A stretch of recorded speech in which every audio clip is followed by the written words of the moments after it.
Hello and welcome to another episode of Boundless Body Radio. I'm your host, KC Ruff, and today we have another bonus episode for you.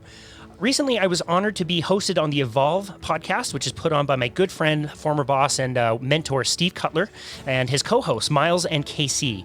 We talk a little bit about in this episode about my career and personal training and a few of the challenges that I had to overcome, a few dark places in my life. It was really interesting to reflect back on, some of those moments as being very challenging, but also being some of the most enriching moments in my life and my career, having overcome them and become on the other side of those challenges. We talk about starting a business with my wife Bethany in 2020, and also about the podcast that we launched that we've had a super fun time with. I give you some of my favorite exercise, nutrition, and lifestyle tips, including one of my favorite topics, which is talking about sunshine and the importance about being outside. So if you don't mind, go over to Apple Podcasts and make sure you drop them a rating and review. It's the Evolve podcast. It's really important for them to help grow their audience. And without further ado, sit back and enjoy my interview on the Evolve podcast.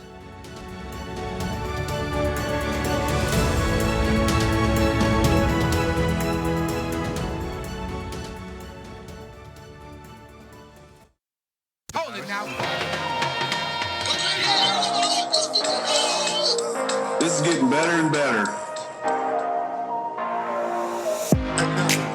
Get some recipes. Yeah. Yes, sir. I can't believe you've done this.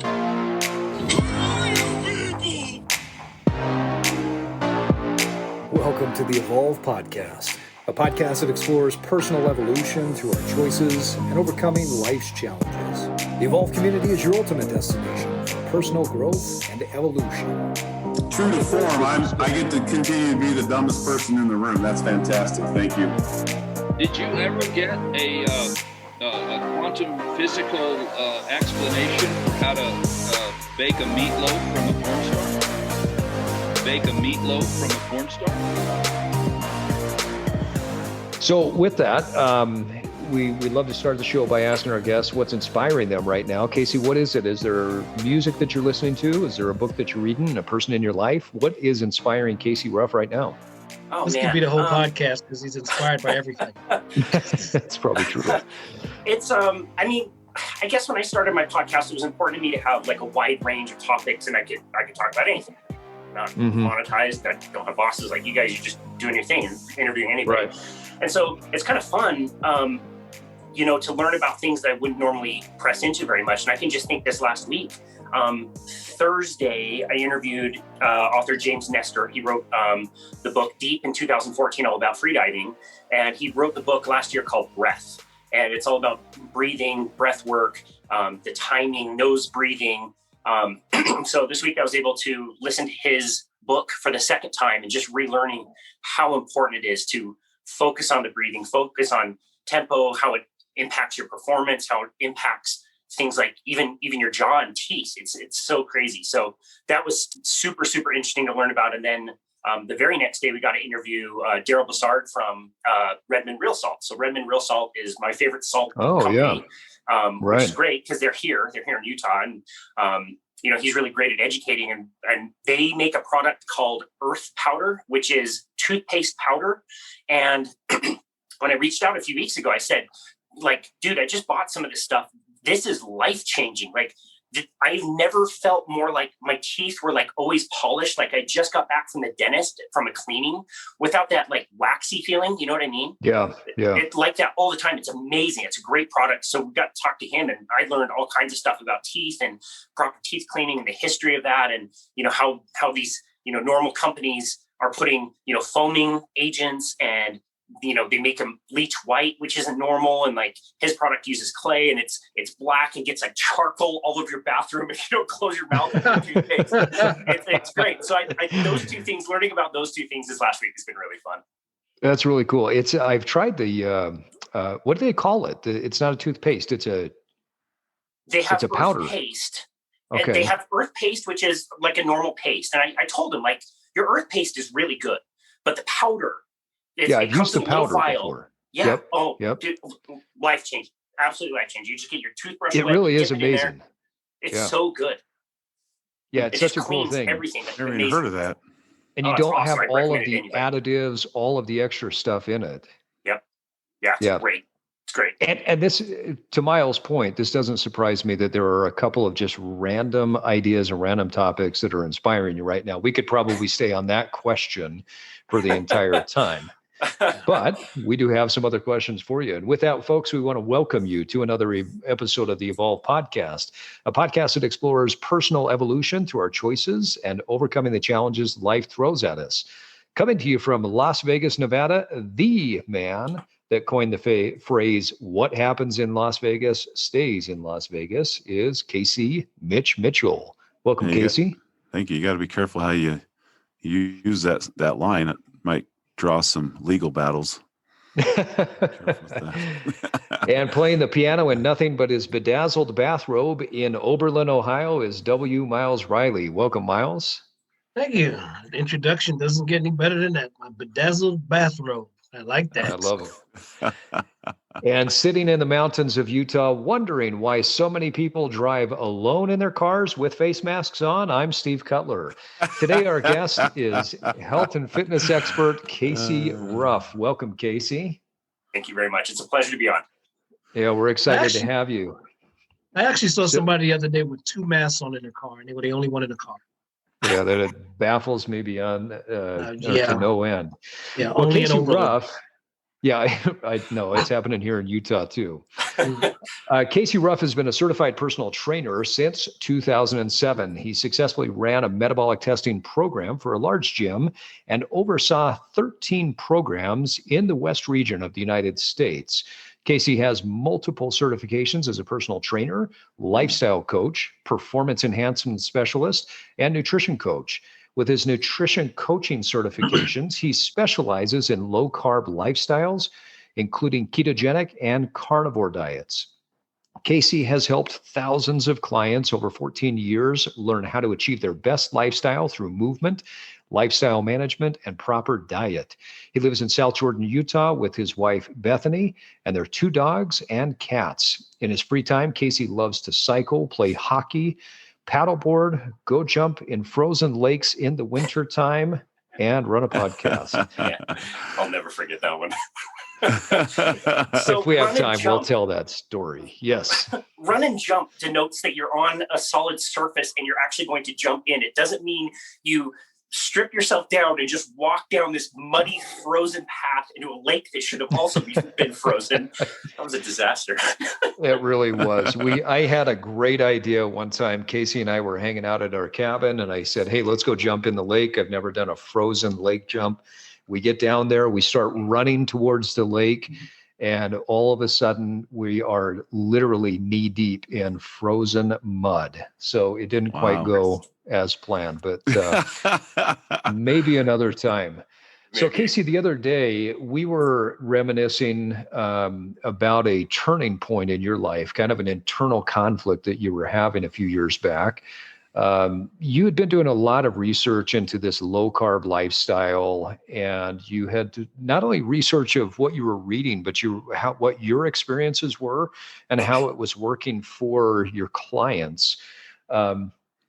Walk us through that transition, and how did that decision put you on the path that you're currently on? Sure. Yeah, it's interesting to look back on and think of those times that were, they were the most challenging, but you grew the most from them. So in 2014, I was hired as the regional metabolic specialist, which means I got to oversee the metabolic program, the thing I was doing, the testing people's metabolisms, but I could oversee the programs in the West. And that means that I went from doing a lot of testing myself I went to training other trainers how to do this. I mean, this was my dream job. This is what I wanted to do for so many years. And they gave me the opportunity. It was great. I did it for 3 years. And because, I was kind of out of the club and traveling and things like that, my sales numbers were not very good. And so I ended up getting demoted from that job in 2017. That same year, about that same time, I made, without that additional income, I made a paycheck that was like $700. I was just about to get married in like 3 months, and I had nothing. I mean, I was in deep credit card debt. I didn't know how to dig myself out of it. It was getting worse and worse with the wedding coming up, and I needed to figure out what I was going to do. And it was a dark period of my life where there was a lot of anxiety and depression, I would say. I guess I just decided that year that I would, maybe think about nutrition a little bit more seriously as a way to kind of bridge that gap. And so I started studying nutrition. I got my nutrition certification, which is this one right here. And I started applying it. It was great. It gave me another way to help reach people. It was an area of passion of mine, just like training was. And it just gave a little bit more value to what I was doing. But I was finding that it was very difficult. The principles in the nutrition certification that I took were very good. And they even offered a software program that was also very good. And I spent a lot of money on that software. But the problem was people didn't do it. It's not that it wouldn't work. It's just that I had a tough time getting people to do it. Remember the Seinfeld episode where where Jerry bets Kramer that he's not going to build levels in his house? Right. Right. And Kramer comes in. He's like, "Yeah, I'm not going to do levels anymore. The bet's off." And Jerry's like, "That was the bet. Like the bet was that you weren't going to do it." And I think the same thing about nutrition. Like, I'm not saying that the stuff that they were teaching us wasn't working. People just wouldn't do it. So we have a coworker who decided to do one of our, weight loss challenges that we were doing at the time. And, I listened to his diet when we did his initial consult, and I heard his diet and I was like, dude, you're not eating enough fat. Like, you need to eat more fat. Like, you're hungry all the time. You're eating a lot of carbohydrates. You're craving sugar. Like, just whatever you do, just add more fat, whatever, you can stay with a balanced diet. He came back like 3 days later and said, okay, I just lost 3 pounds in 3 days. What is all this keto stuff? And I had, I've been in the kind of high fat, lower carbohydrate world for a while, but I didn't know as much as I needed to know about being in ketosis, a ketogenic diet. I didn't know the difference between the two. And I started learning more about it. And I remember people had already, before that point, kind of knew that I was that guy. And I didn't want to be that guy. I don't want to be pigeonholed. That's the fat guy. He's the no carb guy. He's, the keto guy. I didn't want to do that. Keto Casey, right? Keto Casey, yeah. People started calling me Keto Casey. And I called you specifically and I said, dude, this sucks. Like, I want to be able to help somebody if they're a vegetarian or if they eat more meat or whatever. Like, I don't, really care. And what should I do? And you gave me the advice that it's okay to be different and you can be yourself and you can believe in something and be known as that guy and be the expert in that guy in that field, And from that day on, I just decided that my journey would never be complete, but my journey would be, I'm going to know more about this than anybody you can find. And again, I'm not going to get there, but I'm going to keep learning. I'm going to listen to podcasts. I'm going to read books. I'm going to focus in on this topic, and I'm going to know more about this than anybody else. And that's been my goal and my journey ever since. And it's really been amazing. It was great advice, and I will forever be thankful for you specifically for giving it to me. Well, I appreciate that. So does this mean? Go ahead. I just want to know. So does this mean like you've taken a wider stance, or did it even narrow even more because you know so much about it? Great question. One of my favorite phrases is, the further away you get from the shore, the deeper the water gets. Right. So on the surface, you're just looking at this one thing, but you go into that topic and now there's like 10 things, and you can explode out any of those other 10 things to another 10 things. Like we talked about in the introduction, we were just talking about breathing and teeth. Like, I shouldn't know about breathing and teeth, but that's what my journey has taken me on. I'm not a dentist. I'm not a meditation expert. I measured breathing as my job. That's one thing, but yeah, the further you go, the more it takes you into all these different categories. And it's been surprising, but also really exciting. You're just always learning. It's great. Yeah. And you've got a pretty broad approach. I know that you focus in on low carb and ketogenic diets, and you're very well versed in those, but you also have flexibility in your coaching that if somebody comes to you and let's say that they are vegan or vegetarian, you have the knowledge base to help people like that. Now, you and Bethany you mentioned the weight loss challenges before, and you guys put a plan together that you partnered up on. And I think between the two of you got more people signed up for the weight loss challenges. But from my perspective, it wasn't just the fact that you got a lot of people signed up. You had better compliance than almost anybody I'd ever seen doing these weight loss challenges, and you guys got phenomenal results. Do you have any idea how much weight people lost when they were working with you? I know you were keeping track of the total pounds at some point. Yes. So do you know what that total poundage was over all the different weight loss challenges that you guys did? Yeah, absolutely. So that was after we had worked with our coworker who lost all that weight. He ended up winning the challenge. It was the next month that it was gearing up to be another one of these challenges. And they come every 3 months. And you have to sign people up. And generally speaking, with short-term weight loss contests, they don't work. You tell people to meal prep and, make your 3 meals and 3 snacks a day and put them in, your plastic containers and try to eat those all day. And people would do it for a few weeks and maybe they lose a little bit of weight, but they're going to get off it eventually. We just didn't like doing it. It was hard. It was difficult to sell people on this idea. And so we're sitting around, it's a Saturday afternoon, I'll never forget it, in July. And we're griping about this new contest that's coming up. And we're like looking at each other and we said, why don't we do something different? Why don't we do something really unique? I can't get somebody to lose weight if I send them 100 of these recipes and tell them to meal prep. It functionally doesn't work for very many people, but I can go pay for this other website, have some really great meal plans planned with really great recipes that are very easy. I can get anybody to lose weight that way. So why don't we just do that? And we created this program. We were lucky that our club was the only club in the region. We kind of flew under the radar. We could kind of do whatever we wanted. And we put together the program. We also had the advantage of having, like you mentioned, we had a scale. So we had the body weight scale that measured weight and fat. And we just tracked everybody. And it was, I tracked how many people signed up with us. I want to say it was in the 170 people tracked in total. I tracked how many people weighed out of the contest versus weighed into the contest. So that's compliance, right? Like we were talking about compliance earlier. We had a compliance percentage of about 65, 66%. So most people, 2/3 of the people who started the program with us actually finished. And then we were able to Which is unbelievable, really. I mean, you think about that. I know people listening to this, they'll say, well, I've tried and failed on diets in the past. But that number for somebody who, like myself, who's been in fitness for so many years, that is an unbelievable number, 65% compliance. Stunning. So finishing a program. Yeah, it's absolutely amazing. It's freaky. It was weird. And then the other stunning thing, which I would have at the time told you is absolutely impossible. We tracked the total weight and the total body fat percentage. So we had, again, 160, 170 people did it. 120 people finished it. We had, I want to say it was 835 total pounds lost, and 820 of those pounds were fat. Wow. 98.1% of the weight that we got people to lose was fat. Any other diet I've ever done, you lose fat, certainly, but you also lose muscle, you lose bone density, you lose water, you lose all kinds of different stuff. And using the scale helped us to see that this is a way that people can actually lose fat, maintain their muscle mass and bone density and all those things, which was great and totally shocking and stunning to me.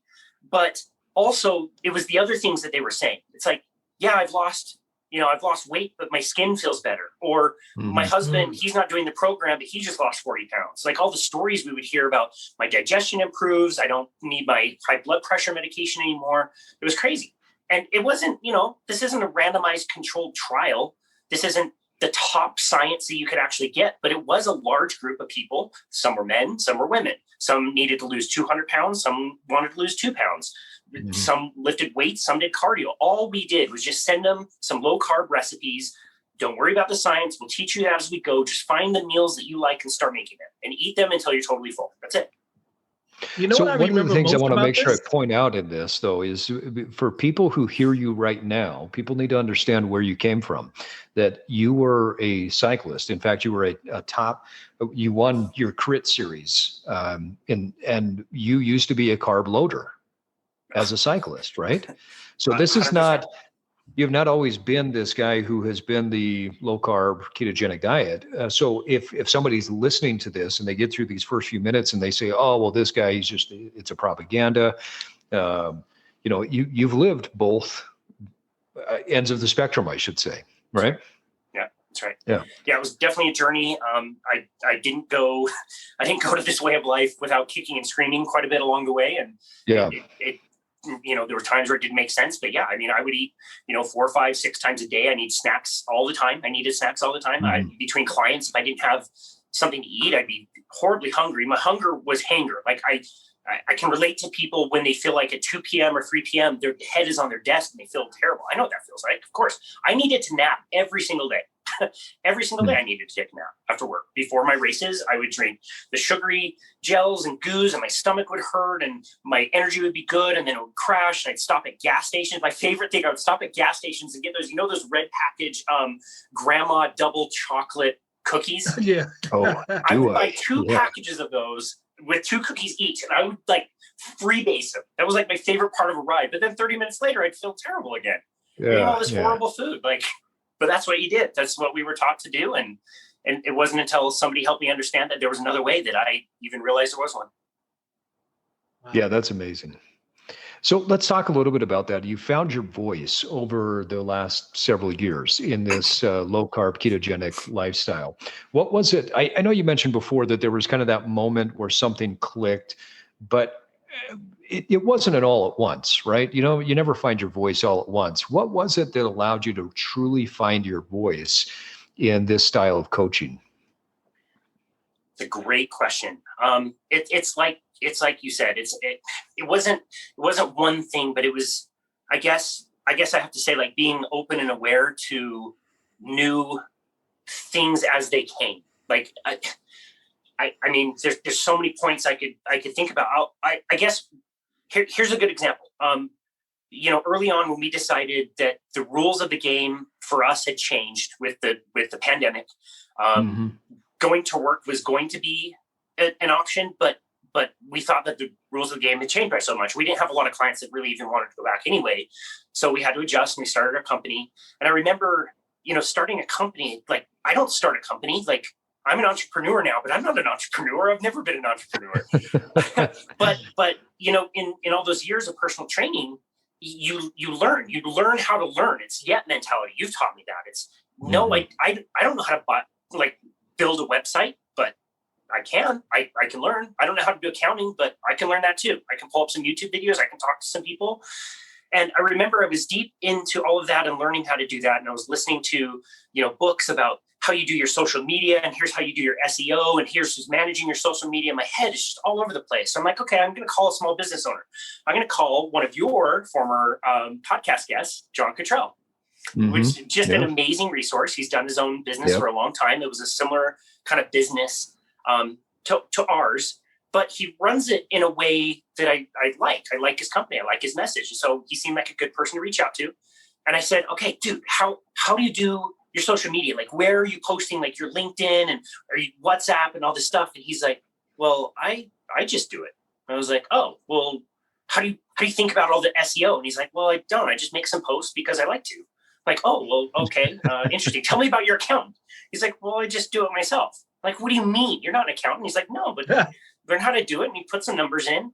And that was such a great moment where you have the ability to do things the way you want to do. You don't have to do them the way everybody else wants to do them. It is a process, but start by playing with your voice. Say something, create something, make something.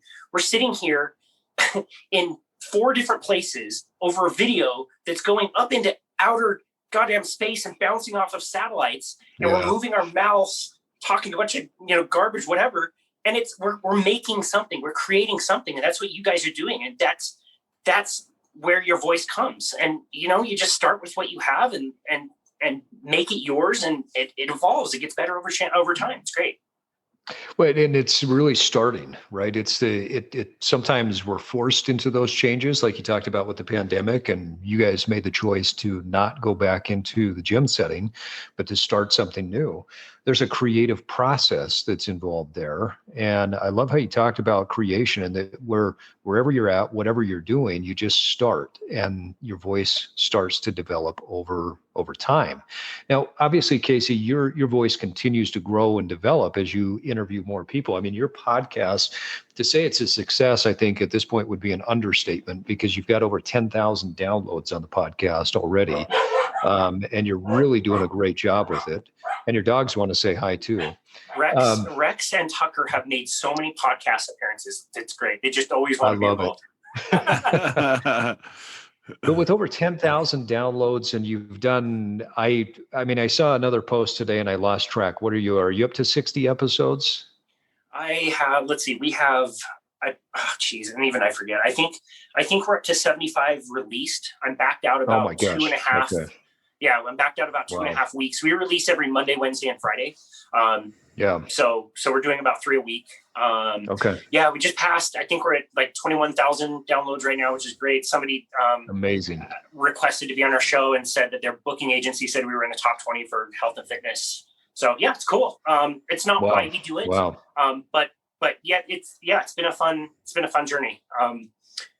And same. But that's been a big part of your continued growth, right? Is you're continuing to learn and listen to and hear from people from all over the place. And talk about how that's continuing to evolve your personal voice.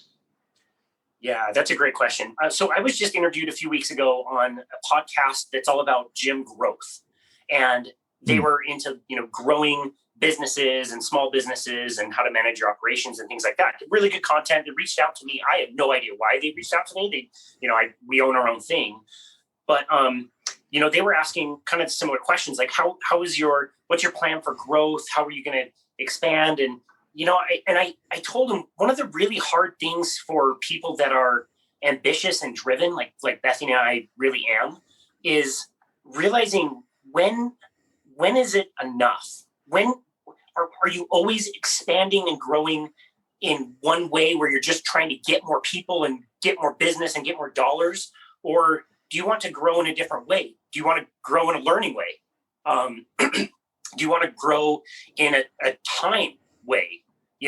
Like if I can work 3 or 4 hours a day with my clients and then have some free time, that time resource is that's where I want to grow. Like, that gives me time to learn new things and, enjoy my time walking around the neighborhood or go on a bike ride. So it's difficult to think about redefining growth. Success. Yeah, that's right. Yeah. Redefining success on your own terms.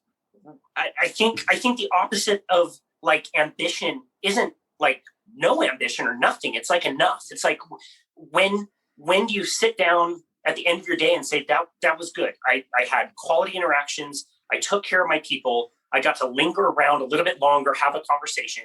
I got to host some incredible guest from halfway across the world that's like a world expert on something. And hopefully I didn't do a horrible job. And so the idea behind the podcast and what we try to do with Boundless Body Radio is, I want people to listen. And, every now and again, I'll check our numbers, and it's cool. It's great. I'm honored and flattered that anybody would listen to me. But when I think about growth as far as the podcast, I really don't care if people listen or not. Like I like the ability to interview Dr. Stu Phillips about protein synthesis on Tuesday. Great episode. Yeah. It was so much fun. It was great. And then on Wednesday, if I want to, I can drive down to Springville and interview my grandparents. And if a company reached out right now and said, Casey, we'll pay you $10,000 an episode if you rep our products, I would say thanks. That means a lot, but no thank you. Like, I will never monetize. We want to be authentic. We want to promote the products that we like. They don't give us any kickbacks. We don't make commissions. We feel like our business right now is stable, and stable allows us to enjoy other things and grow in different ways. And part of that is the podcast. I would never have time or energy to be able to do this. And so, yeah, we're always growing, but it's been a real weird mindset shift this last year to grow in a different way than I ever would have imagined before. Yeah. And then they call and they say, give you $100,000, and you say, hold on, I'll get Mr. Ruff. Well, that has like 7 figures behind it. Yeah. Everyone has their limit. Yeah, That's right. right. Everybody's got their That's price. right. Everybody got their price. That's right. Podcasting What's for some me, of- I mean, I know you guys are kind of the same. Podcasting for me has been such a great gift to learn.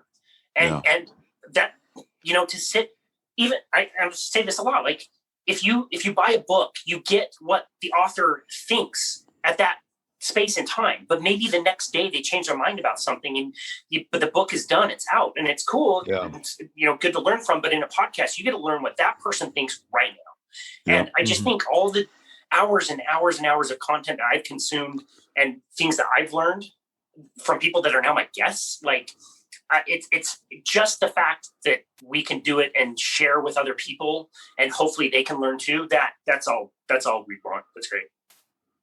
What are some of the biggest things you learned so far from your podcast? I mean, you're a guy that reads a lot, you study, you research, you're practicing not only with yourself, but with your clients on a regular basis. But what are some of the things that have stood out recently from some of your guests that you've applied in your life or that you've applied to some of your clients? That's a great question. I think you guys will agree. I'm constantly surprised by how much I learn by re-listening to the podcast. Like once it's released, I always queue it up with my podcast and I play it. And this is a conversation that I sat in a hat. Like I was there, like I did it in real time. And I listen to my podcast pretty quick. And so, it's sometimes a little harder to get all the content, but I'm shocked that I learned something from every episode from one of my guests. I hate the sound of my own voice, and that part just makes me cringe to no end. But I'll even go back to an episode I had a few months ago with Fred Hahn. He's a best-selling author. He wrote the book Slow Strength. He owns a few gyms on the East Coast. He's done kind of a carnivore-style diet for many, many years now. Just an OG. Like this guy has been in the industry, like doing it right for a very long time. And he mentioned something. It's just the combination of words that he used were so interesting, and it just unlocked a whole level of understanding.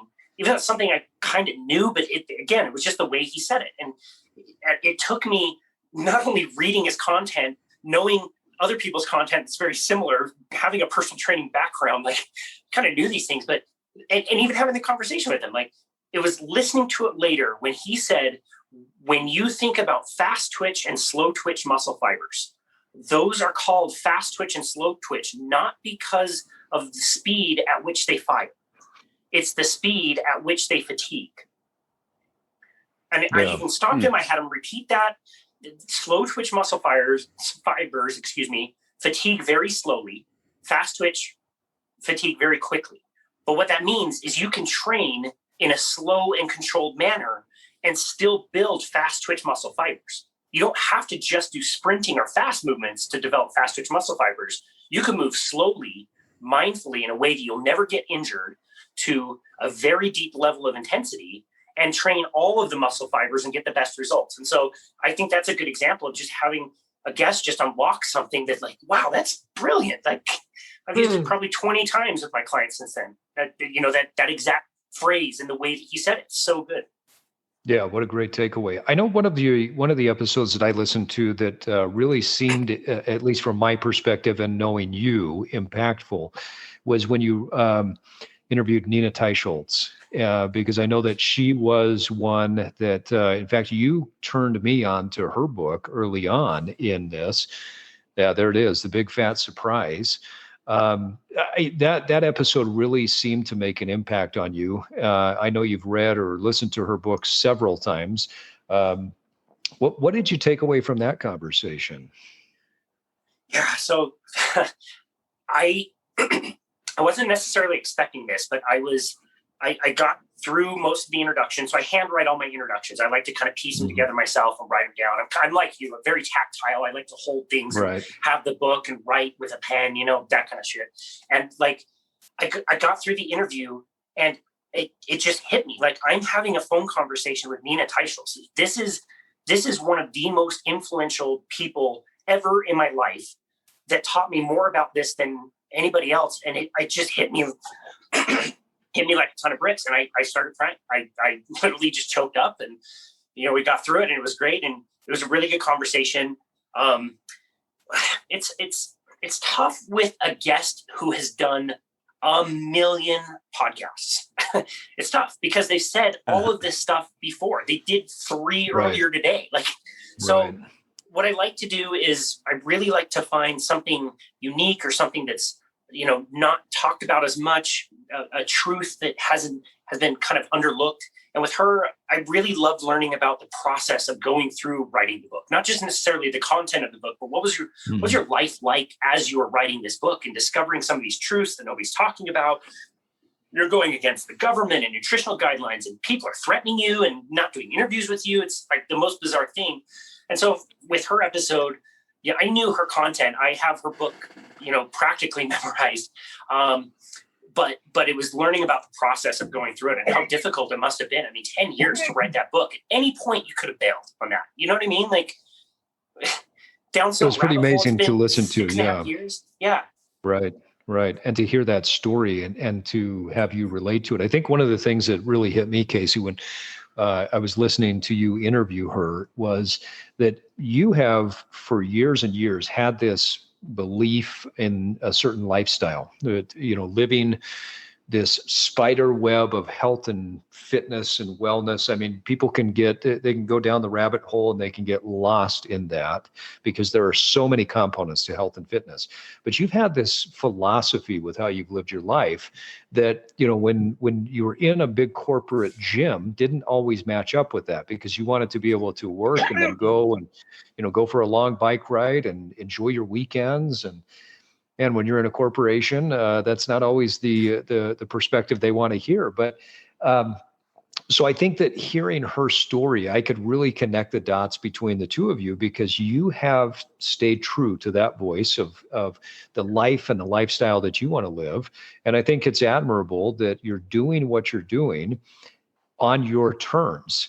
So with that, I want to jump into the spider web, so to speak, that there are so many things out there relative to health and fitness and wellness, but you've broken it down to some very simple concepts. And I know that when you've coached me through the nutrition coaching, you've worked with me on programs in the past. Talk a little bit about how you came up with this simple process that you work with people on, because you don't overload people with too much information. I mean, you keep it very simple. How did you get to the point where you could make something that is so complex very simple to understand? Well, I've learned a lot from our guests about that. I think about Amy Berger, who's a nutritionist in the low carbohydrate world. She's got a real talent to take a topic like Alzheimer's or gluconeogenesis or, really complex topics and explode them out into all these different things and be able to deep dive in each of those, but also wrap it up in a way that, you could explain it to a 5-year-old and they would probably understand. So I guess I've always appreciated that. There is a lot of overload, and we've talked about, starting with where you are. Was it Bill you had on your show from TerraCore? Who did TerraCore? Right. Yeah. Bill. Mm-hmm. What an amazing guest he was. Like, you want to go to LA, start walking. You may get there and decide you don't want to be in LA anymore, but I'll tell you what's not going to get you to LA, and that's sitting on your ass. Like, you got to go do something. And so people don't want to. I don't think people need any more complexity in their life. Although it's hard to break that pattern in people, because they'll say they don't want complexity and then ask you about Jamoni juice supplements and, this meal plan from X celebrity trainer that they're selling for $5,000. People kind of don't think it can be simple. And so I like to leave people with whatever seems like is going to be the lever that we pull that's going to allow us to pull other levers. For me, specifically, I have gotten more people to a better health by pulling the nutrition lever the most and starting with 1 or 2 simple tips. Like, don't count calories. Don't worry about any of this other stuff right now, but just try putting extra salt on your food and see how you feel. Or, maybe add a little bit more fat to your diet. Most people are eating a diet that I think is just way too lean, and they're walking around hungry all the time, and they don't even know what satiety or fullness feels like. They're just hungry all the time. And so I think if you can work with people and build rapport and start with something really simple, then it allows you to work on different things as you go. And that's what it is. You're never arriving. You're always on the journey. It's taking another step. It's like one of our favorite phrases that we talked about when we did book club from the Tao Te Ching. It's like a journey of 1,000 miles starts with a step. Take a step, do something. And I found for most people that can be the nutrition world. But if you can unlock that, maybe their exercise gets better. Their exercise gets better. Maybe their sleep is better. Maybe they're exercising outside. And so now they're getting vitamin D. And so that's helping with their bone density. Like there's so many different ways that you can go. But yeah, I really believe in working with people with simple tips that they're willing to do. And as a coach, I don't think of myself as I'm going to tell you how to do this. I'm just going to present some ideas. You could do A, B, or C. What do you think? Like, what do you want to do? Like, I'll bounce some ideas with you, but I'm not responsible for your health. You are. You have to take that journey. And so, again, I'll work with you. I'll show you some tips. But at the end of the day, if it's not easy enough for that person to do, they're not going to do anything else anyway. So, you know, what's also interesting with this whole idea of simplicity is sometimes when you possess the ability to break down something into simpler forms for people to understand it and you give it to them, they think because it lacks complexity, it's not enough. Right. It's almost like to reject the simplicity because it's simple and not realizing that this simplicity is connected to the complex thing that ironically you're trying to get to. We are so good at that. We have this bizarre lifestyle that we've never had in human history that creates problems. And so then we'll come up with these solutions to sell people for the problems that the very lifestyle caused to begin with. Yeah. It's asinine. It's so weird. And so, well, like, and most of those are just Band-Aids. That's right. Yeah. That's right. You're not looking at the root cause. Yep. Yeah. Hey, Casey, on your go for it. When you're working with your clients, I think I asked this question to another one of our guests, but in a similar way. But what is, and it kind of goes on with Myles was just saying, but what is the typical, I guess if you had to put like group people in boxes of how your clients come to you, what is the one where, or what is the advice, or how do you help that person get out of their own way when you can see that they have all the ability and they can accomplish what it is they want to accomplish, but they don't know how to get out of their own way? How do you guide them down that path?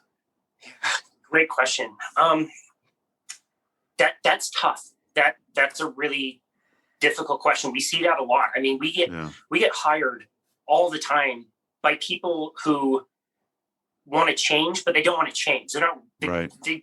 We'll tell them something like if I ran into somebody, we talk about like elevator pitch. If somebody wanted to know, if you want to keep it as simple as possible, in one sentence, I would just say like eat a lot of really salty, fatty meat, move, be outside as much as possible and breathe fresh air, and just start with that. And people say, oh, but what about this? And what about this? What about this? And it's like they have been taught that it has to be complex. It's a bummer because they almost like they want the excuses. They want to be able to say, well, this program was so complex, I wasn't able to do it, so I can continue doing what I was already doing. And it's like, so that's a real challenge. And yeah, it's tough. It's something we talk about a lot. And again, at the end of the day, we are here to help guide people in the right direction. And if somebody has questions and they want to work with us, that's great. But I can't live the lives of my clients. I can't be them. I can help them if they want. But at the end of the day, if they go to swig every afternoon, they go to swig. I can't. So again, you work with people, you try to build rapport so that hopefully, when they're ready to come around, you can be there to help them when they're actually ready to make those changes. I think one of the greatest marketing tools of the false sense of dieting world has done is shifted accountability. You hear a lot of advertisements. Don't worry, it's not your fault. It's your whatever. It's your sister's fault, or it's your high school football coach's fault, or you got stuck in the trap of life. It's not your fault. It's not your fault. You hear that all the time. Yeah. And I think, what are you talking about? Of course it's my fault. I'm the one that decided to put the freaking food in my mouth, or I'm the one that decided not to go work out for a month or whatever. I mean, it can't be anybody else's fault. So, but then if you acknowledge that, that's also extremely empowering, because then you can say, well, okay, so I did that, but now I have a new knowledge. I can also do this. I can walk to the mailbox. I can do a 3-hour workout, whatever level that person's at. That's where the empowerment comes in. So it's absolutely. Yeah. I like that a lot. Point. I like that. Yeah. Great question. We make so many things so complex. And I think that happens in many aspects of life. I mean, I think back to coaching people in leadership positions, and if there were conflict between two people, and I'd have one or two of them come to me at different times and say, "Oh, I'm upset with this person," and I'll ask a simple question: "Well, have you told them what you're upset about?" "No, I can't do that." But what if you could? What if you could just say, "This is how I feel. Here's what my needs are, and can we talk about a strategy to help us meet both of our needs?" What? That works? Yeah. Why don't you take a step and go try it? No, just keep going around the office and venting about that other person to 7 other people. Complain, because that's always a magical pill right there. That's right. Case, one of the things that you and I talked about, because I got to the point where, I don't know if I would say I felt stupid, or I'm not really sure what the feeling was, but I definitely felt. Thank you. Yes, always. But I felt like a fraud and a failure after having been in health and fitness for so many years, and I just kept gaining weight, and I kept saying to myself, well, maybe it's my metabolism, maybe it's something. What had changed though was I had never really dug into nutrition at the level that I needed to. And when you and I started working together to dial in what could I do to make those changes, it was so simple that like many people, I had to say, well, wait a minute, is this really what's going to work? And so I started going to the complexity of it, because that's just what I do. I think the stuff through. And then something hit me one day when you and I were talking, where I thought, you know what, instead of sitting here thinking about it and going back and forth about all the science and the details, what if I just tried it? And maybe this is going to make a difference. And over, I don't know what it was, over a year, I lost 17 pounds of body fat and gained some muscle. And it was all because of you and I talking, you coaching me through the simplicity of it. Because the part where I have a problem is I've been in this business so long that sometimes I have a hard time getting out of my own head. And it was that simple, okay, well, why don't you try just eating a little bit more fatty meat? And why not put a little more salt? So what are some of the hurdles or the obstacles that you run into when you're trying to simplify these things for your clients? That's great question. It really well phrased question. It doesn't seem, it seems too good to be true. I think about that with like the diet I recommend. It feels, it can't have been hiding in plain sight this whole time. The way you eat, there's no way it can make you not be hungry and give you lots of energy and make you not get sick because it's strengthening the immune system. And then also like cure diabetes and make your eczema go away and make your IBS go away. And like, it doesn't even compute, because again, we've made everything so complicated and sold this idea to people that they need to buy a bunch of stuff and a bunch of supplements, and you need all this equipment. I mean, if you'd have told me a year ago that we could train people effectively using like a few bands in a park and we could destroy people, I would have laughed you out of the room. I would have thought you needed a giant gym. But, the more you think about it, like, when did all of this complexity start? What was our lives like before? We've talked to paleo archaeologists on our show. They talk about where we as humans have evolved, where we got calories when our brains were actually bigger than they are right now. And we're going to drop an episode tomorrow with a fellow carnivore coach. He's in Portugal. The way he phrased it was so amazing. And I'm going to get it wrong. It won't be exactly this, but I can send the actual quote, but he said, if you can imagine a week is a good time frame that you can kind of visualize as a human. In a week's time, we have started eating like cereal grains the way we eat them in the last like 15 minutes. And we've been counting calories for like the last 20 seconds. Mm. You're telling me meat's bad for you? Are you kidding me? That's what we ate. That's what we had to eat. We were large game hunters. Everywhere we spread, we would kill off all the megafauna. And so imagine elephants that are massively bigger than elephants that we know today. All the different varieties of deer and elk and that were way, way bigger. Because these animals were so big and because we as humans were so good at cooperation, we could hunt all of these animals to absolute extinction. And that's exactly what we did. We could, run off an entire herd off a cliff and then hike down there and eat one of those animals. But those animals eventually went extinct, which is why you don't have them anymore. That was at the peak of our brain size, which was about 1,500 cc's. Then for some reason, we can't really figure out why we did it, but we decided to settle down. We decided to stop being hunter-gatherers, and we decided to start raising annual crops. So corn, wheat, depending on where you were in the world was a different, kind of crop that we would start making, but we would now start farming. Horrible labor, very poor nutrition, but what it gave us was a storable commodity. So think about that. That's so important. A storable commodity means that you have something that you can keep for a long time. So now, who gets more? Who gets less? You need land. Where are you going to get the land? Like, none of that stuff mattered before. What about a government? What about religion? What about currency? Like, all of those things come from our decision as a species to settle down and start raising crops. Wow. And our health suffered.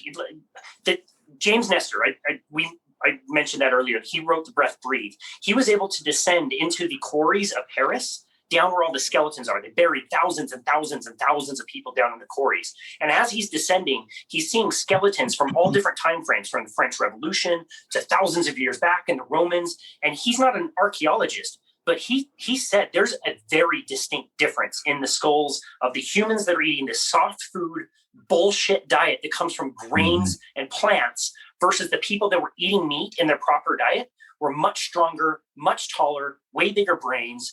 And so long-winded way to say, like, we make things complicated because we're trying to keep people in this system where we're lying to them and telling them that they can find fat, the best results if they get the right calorie tracker and eat these supplements and make these green smoothies, like whatever. Like, if you want to do that, that's fine. But if you logically think about how our species evolved, especially when we're at our peak, we were eating massive amounts of fat and meat.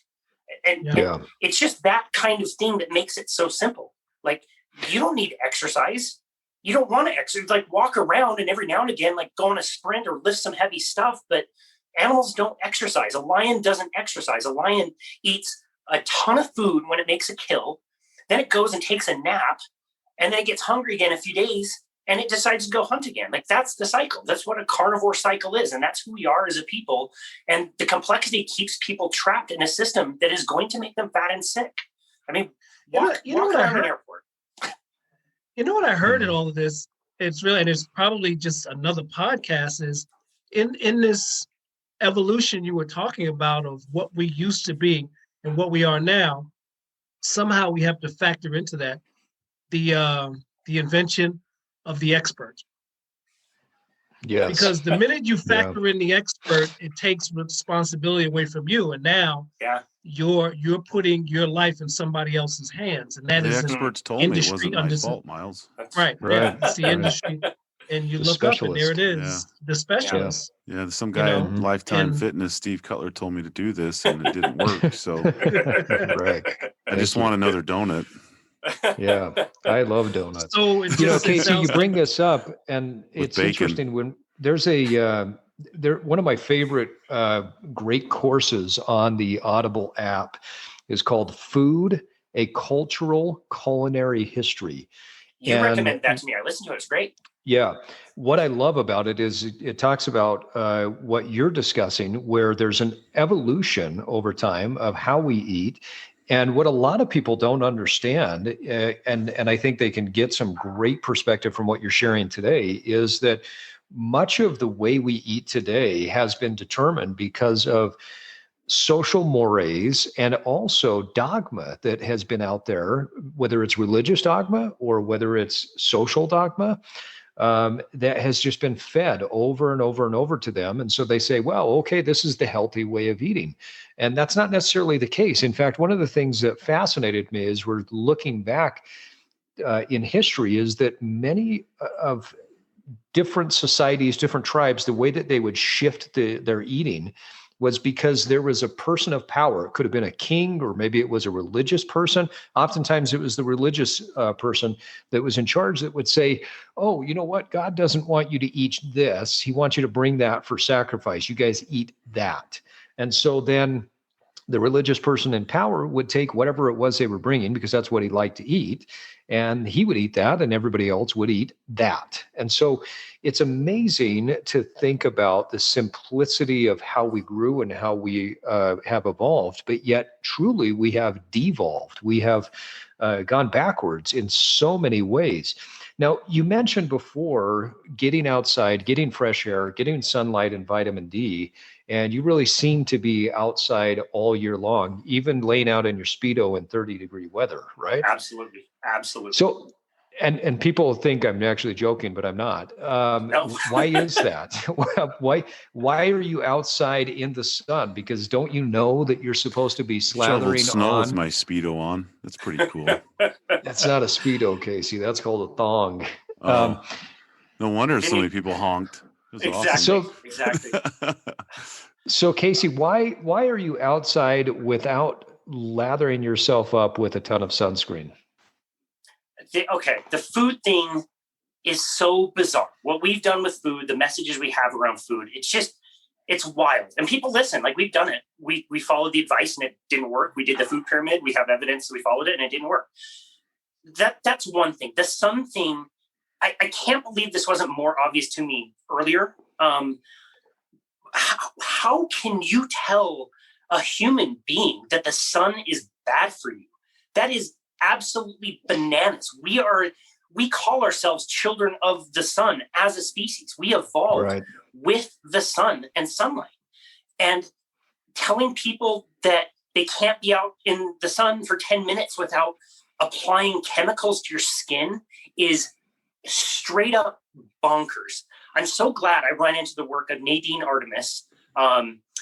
She is just a sun goddess. She has a company. They make really natural skin products. They do a great job. And I remember listening to a podcast that she did on the Go Wild Yourself podcast several years ago. And she started talking about some of these things. I was like, wow, she is blowing my mind. It's so crazy. So, and I even wrote an article about this. So every quarter for a golf magazine, they asked me to do some content. And I thought like, hey, it's springtime. This is a really important thing to talk about right now. I'll write an article about sunshine. And the few points that I made is that, first of all, just that, the idea that the sun is causing us harm in a normal human context makes zero sense. Mm-hmm. And I said, here's what we're suffering with. Like people have really bad immune systems. We know that, the COVID-19 disease is killing more people that have vitamin D deficiencies than pretty much anything else. It's also associated with, obesity and diabetes and some of those other comorbidities, but vitamin D is up there. Three of the top 4 comorbidities are hypokinetic related diseases. Yeah. Yep. That's right. I talked about how, where some of the treatments went. Like we used to do heliotherapy. It was called heliotherapy. We used to do heliotherapy treatments for people with bone diseases, where we would take people with like polio or deformities, and they would go up to the mountains in Switzerland, and they would put them on decks where it's full sun. And as long as they didn't wear eye protection, that was really important. Their bones would heal themselves. Like that's definitely a thing. Vitamin D is super vital for your bone health and for your immunity and all these things we're talking about. I made those points. The title of the article was called Wise Interactions with the Sun.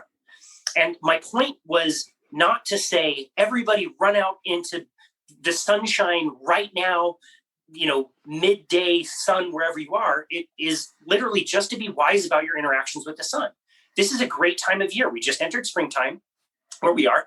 The sun is going to get more and more intense, but for now it's a little bit lower on the horizon. Start in the morning, get outside, uncover your skin, start to, have those interactions with the sun in a safe way. If you are out, for a long time at midday, maybe you should wear a hat. Maybe you should use some shade. Maybe you shouldn't start with that, but maybe start with it, early in the year, again, when the sunlight is less intense. Think about somebody like Myles. Myles is at a much greater rate or much greater likelihood of having a vitamin D deficiency because he has natural pigmentation and he lives up north where there's less sunlight. And we know that happens. Like if you live in Ireland, don't go to Hawaii and lay out at noon, be smart. And the other point that I made was about sunscreen. The very, very last offense you want to have is with sunscreen. Sunscreen is a chemical. If you use a natural product, not a lot of people know this, but if you use a natural product like coconut oil, you legally can't even say that it's an SPF. Coconut oil has a comparable SPF to an SPF 8, but you can't legally say that. It has to have chemicals for it to be called an SPF factor. Wow. These sunscreens, I didn't know that. Yeah, these sunscreens literally deactivate your own innate defense mechanism to get you out of the sun, which is a sunburn, which your body has learned how to do very effectively. You get hot, the skin, gets red. That's all the blood that's coming up to the surface, and your skin gets warm. And that's how you're releasing that radiation.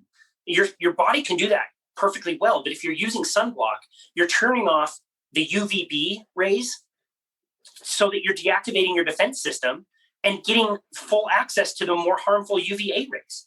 It's bananas. And then most of the melatonin that people get, the really harmful melatonin, that grows in most people, according to studies, in places where the sun don't shine, in places that sit under fluorescent lights more in the day. It's crazy. That's unbelievable. unbelievable. And then the other thing that absolutely just blows me away is there is a chemical, one of the primary chemicals in sunscreen is only carcinogenic or only is shown to cause cancer when it's heated up. Yeah. Think about that. The article got rejected. It's unbelievable. They're not printing the article. I got a reply. Said, well, thanks, that doesn't make sales go up. No, it doesn't. Yeah. Golfers we're really cautious with golfers and sun protection and skin protection and sunscreen. I'm like, dude, I gave you other alternatives. And then the other thing is it goes back to nutrition. If you are eating a diet that is high in what we call polyunsaturated oils, so these are oils that come from seeds. So fried foods, canola oil, corn oil, cottonseed oil was the original one that was made into Crisco. Any Mazola BS, I hope they weren't a show sponsor for you. Sunflower, safflower, all of these oils that come from seeds are what are called. We just lost them as a sponsor because of you. I'm sorry. I lose sponsors on my show all the time. Whole Foods is not coming on my show ever. I know. But if you're feeding yourself all these oils that are so ubiquitous in our diet, they are already rancid and cause oxidation. And that two-way relationship that you have with the skin and the sun is it's going to cause problems on your skin. That stuff doesn't easily come out. It causes horrible problems in your diet, especially with the skin. And that's why people burn. If you eat a natural diet and you spend some time in the sun, you get way more protected from sunburns. You can see my skin. It's March 28th, day of the recording. I already have a great tan.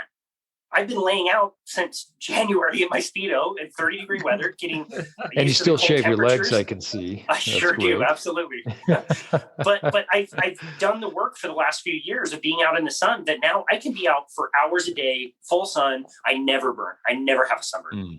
And you base that off diet and exposure. Yep. Yes.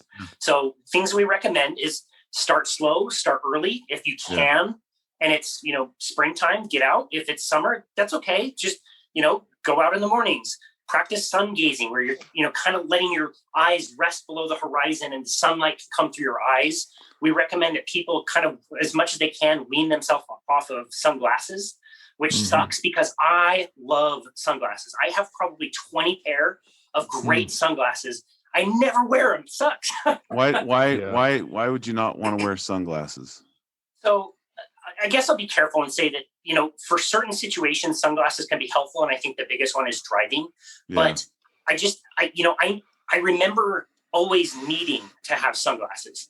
And I really think there's something to having actual sunlight, the nutrients from the sun, probably tons that we don't even know about, traveling through your eyes. It's an ancient practice. Lots of, cultures did it and practiced it and talked about the benefits from it. Again, we referenced the polio treatments. It literally wouldn't work if people were, keeping their eyes below glasses or protection. And so that's another one. Like it's not never have sunglasses and never use them, but try to get your eyes accustomed to the sunlight, the bright light. Yeah. That's what it is. It's another thing. It makes a difference in your sleep, I think, from my perspective. Circadian rhythm. Yeah, when you and I talked about that a few years ago, I got to the point where I stopped wearing sunglasses when I was outside more often than not. And I would sleep better because I've got that bright sunlight during the day. Yep. The other thing too, you're talking about vitamin D and the importance of that and getting it from the sun. What I think a lot of people don't realize is a vitamin D does not function like a normal vitamin in the body. It functions more like a hormone. And technically is a hormone in the body. Yep. When you're low in one hormone, or when one hormone is imbalanced, I should say, there's a cascade effect. And so one of the things that I noticed years ago when I was having some health issues, my testosterone, I had it tested and it was down in the garbage. But the thing that was the lowest was my vitamin D. So what I shifted through, I think partially some of your coaching and another person that I was working with, was I was getting outside more often. And once I did that and I started to shift my diet, but I was getting outside and getting sunlight, my testosterone went up. I did nothing else. I didn't do testosterone. I didn't do any, injection or creams or anything like that. Great. But I just started getting consistent vitamin D, and it made a big difference and helped to balance out the hormones. Once again, real quick, what a simple, easy thing that lets your body just do what it does naturally, which is balance itself. Like, go outside. That's free. You get fresh air. You get to collect as much sunlight as you like. But no, who's making money if you go outside? Nobody makes money on that. Yeah. Be careful. They're going to start trying. Well, I'll tell you, I've been consistently walking a lot this last year, and I can tell you who's making money off me is the dog food industry, because my dog is eating a ton of food now because he is in amazing shape right now. That's awesome. Well, Casey, we could go. Can put in 8 or 9 miles on a walk, man. He's not free. Great. That's awesome. So we're going to be sponsored by a dog food company here soon. There we go. Bring on the kibbles, baby. Bring it. There you go. Kibbles and bits and bits and bits. Well, Casey, we could keep going on, and I'm sure we will in another episode. We'd love to have you back on again. As we wrap up, there is a quote from, I think, one of our shared favorite books, The Tao of Pooh. How can you go very far if you don't know who you are? And I think that you are a great example of a person who knows who he is, who knows what he is about, and you have truly made an impact on a lot of people's lives. So we want to thank you for coming on and imparting some of your wisdom to our guests. And on that note, it's time for us to wrap up another Evolve podcast. Once again, we want to thank Casey Ruff for joining us. And we want to thank my co-hosts, Mr. What Happens in Vegas and the Robed Pianist. We've had a great conversation today, and we hope that you, our listeners, took something with you that will help you on your personal evolution. So, Casey, if people want to get in touch with you, if they want to listen to Balanced Body Radio, how do they connect with you, and how do they listen to your podcast? Sure. Well, thank you very much. It's been a real honor to be on with you guys. You asked great questions. I love your show. I love the format where there's the longer form kind of interviews and the shorter forms. Thank you for your content. You guys are doing a great job. So our website is called My Boundless Body. So myboundlessbody.com. They can connect with us there. We also have a Facebook page by the same name, just Boundless Body. And then our podcast is called Boundless Body Radio. like I said, for now, we're releasing new episodes every Monday, Wednesday, and Friday. We'll probably just keep doing that for the foreseeable. And I would just really like to encourage the listener, to be a podcaster, you start to realize how much ratings and reviews really help. And so whatever you're doing, as long as you're not driving, pull over, give the show a rating and review. Tell Steve and the boys what you think. It's really important. It makes a difference.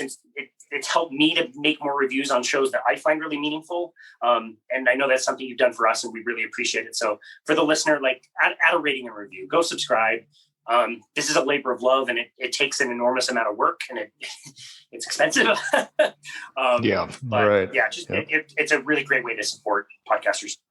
Thank you, Casey. Appreciate that. Thank you. Yeah. And Casey, how do people find us at the Evolve Podcast and join the Evolve community?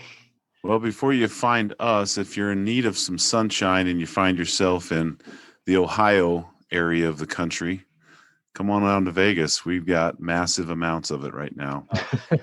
Sounds great. I'll do that. And it's not 110 yet, so that's even better. Well, you can get a hold of us, and we'd love you to always reach out to us and leave us some information on basically what you think, what you're thinking about, how what we're sharing with you guys is helping you in your process of evolving in your life. Our webpage where you can go and join us is at evolve-cast.com. And then Instagram, we're always there at evolve_cast. We love to hear from you. We appreciate the comments you do leave, and please keep it coming. So come join the community and participate in all things evolving, where we learn from each other all the time. And the best thing about it is everyone has a great story to share. So come be with us. Great. Thanks, Casey. And Myles, a low-carb lifestyle and a Disrupt t-shirt work well together, don't you think? Oh, yeah. Oh, I think so. Today I've got my actual Evolve sweatshirt on. My meal was, I had eggs and sausage, no bread, I saw that. no Looked carbs. beautiful. Tonight for dinner, I'm going to have a big old steak. I am going to have a salad.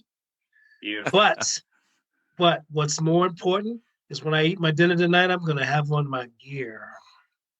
So everybody, get on over to the shop. We have dropped so much gear now. Very glad you're going to have something water on. bottles, sweatshirts, t-shirts and sweatshirts that say different things. Real men meditate, disrupt, evolve. Go on over to the shop. Pick up some gear.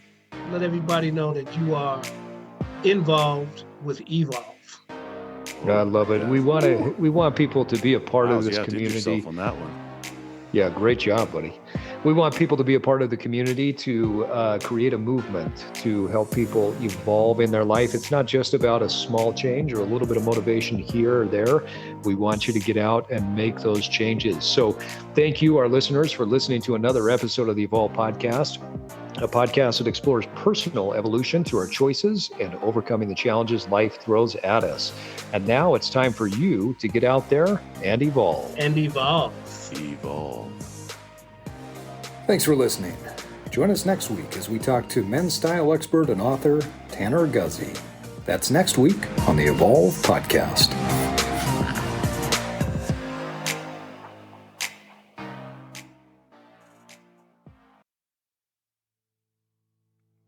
So thanks again for listening to my appearance on the Evolve podcast with Steve, Myles, and KC. If you don't mind, like I said earlier, please go over to Apple Podcasts and make sure you drop them a rating and review. It's very important for them as they're growing their audience. Thank you so much for listening, and this has been another episode of Boundless Body Radio.